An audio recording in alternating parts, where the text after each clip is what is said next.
জীৱনত তিনিজনক কেতিয়াও ক্ষমা নকৰিব। 1. যি ভাল পোৱাৰ অভিনয় কৰে। 2.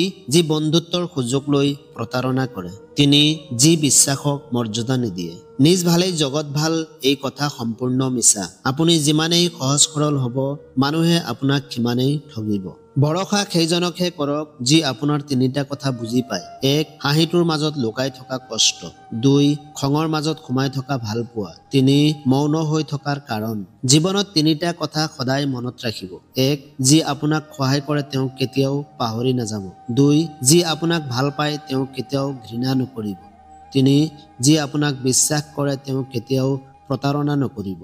জীৱনত এই 5টা বস্তু বিচাৰি পোৱা খুব কঠিন। 1. নিজৰ মনৰ দৰে এজন মানুহ। 2. নিষ্পাপ এটা মন। 3. কষ্টৰ সমভাগী হোৱা এজন। 4. নিস্বাৰ্থ ভাল পোৱা। 5. বিশ্বাসী মানুহ। সন্মান এনে এটা বস্তু যিটো নিউটনৰ 3য় সূত্ৰৰ দৰে। কাৰোবাক দিলে অৱশ্যেই ঘূৰাই পোৱা যায়। পোৱাৰ সময়ত যদি মৰ্যাদাই দিব নোৱাৰে, হেৰাই যোৱাৰ পিছত কান্দি কি লাভ। 3টা বস্তু কেতিয়াও হেৰুৱাব নালাগে। শান্তি, আশা আৰু সততা। 3টা বস্তু কেতিয়াও টিকি নাথাকে, পতন হ'বই। অহংকাৰ, মিথ্যাচাৰ আৰু হিংসাৰ। সুখত থকাৰ 2টাই পদ্ধতি। পৰিস্থিতিক সলনি কৰক, নহলে পৰিস্থিতিক বুজি নিজকে সলনি কৰক। কিছুমান ভুলে মানুহক বহু বেছি শিক্ষা দিয়ে। কিছুমান কষ্টই মানুহক শিলৰ দৰে কঠিন কৰি তোলে। কিছুমান অভিমানে, কিছুমান বাস্তৱতাই মানুহক বহুত বেছি সলাই পেলায়। নিজক লৈ কিছু ক্ষেত্ৰত স্বাৰ্থপৰ হোৱা ভাল, কাৰণ নিজৰ ভাল আন কোনোৱে নহয়। নিজৰ ভাল নিজেইহে ভাবিব লগা হয়। জীৱনত ডাঙৰ মানুহ হওক, কিন্তু কাকো সৰু কৰি নিজে ডাঙৰ হোৱাৰ চেষ্টা নকৰিব। জীৱনত হাঁহিবলৈ শিকক, কিন্তু কাৰোবাক কন্দুৱাই নিজে নাহাঁহিব। জীৱনত সকলো ক্ষেত্ৰতে জয়ী হওক, কিন্তু কাৰোবাক ঠগি বা প্ৰতাৰণা কৰি নহয়। কিতাপৰ পৰা মানুহে যি শিক্ষা লাভ কৰে, তাতোকৈ বেছি শিক্ষা জীৱনত কিছু অভিজ্ঞতাই দিয়ে।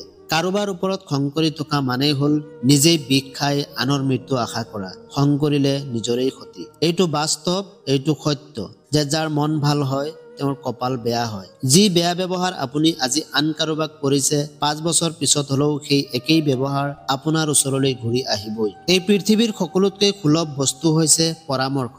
এজনৰ পৰা বিচাৰিলে 10জনে দি দিব, আৰু সকলোতকৈ দামী হৈছে সাহায্য।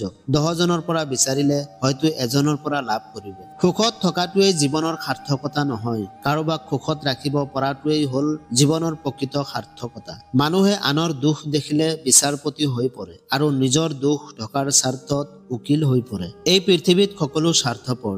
ভাল বেয়া বুলি একো নাই। আপুনি যাৰ মন ৰাখিব পাৰে তেওঁৰ বাবে আপুনি ভাল, আৰু যাৰ মন ৰাখিব নোৱাৰে তেওঁৰ বাবে আপুনি বেয়া। এইটোৱেই বাস্তৱ। জীৱনত 2 ধৰণৰ মানুহৰ পৰা সদায় দূৰত থাকক, ব্যস্ত মানুহ আৰু স্বাৰ্থপৰ মানুহ। কাৰণ ব্যস্ত মানুহে নিজৰ ইচ্ছামতে আপোনাৰ লগত কথা পাতিব, আৰু স্বাৰ্থপৰজনে নিজৰ দৰকাৰতহে আপোনাৰ লগত কথা পাতিব।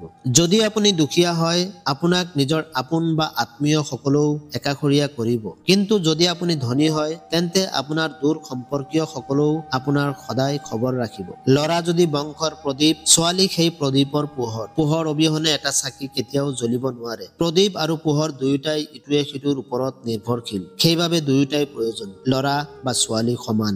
জীৱনৰ 5টা সত্য। 1. মাতৃতকৈ কোনেও বেছি ভাল পাব নোৱাৰে।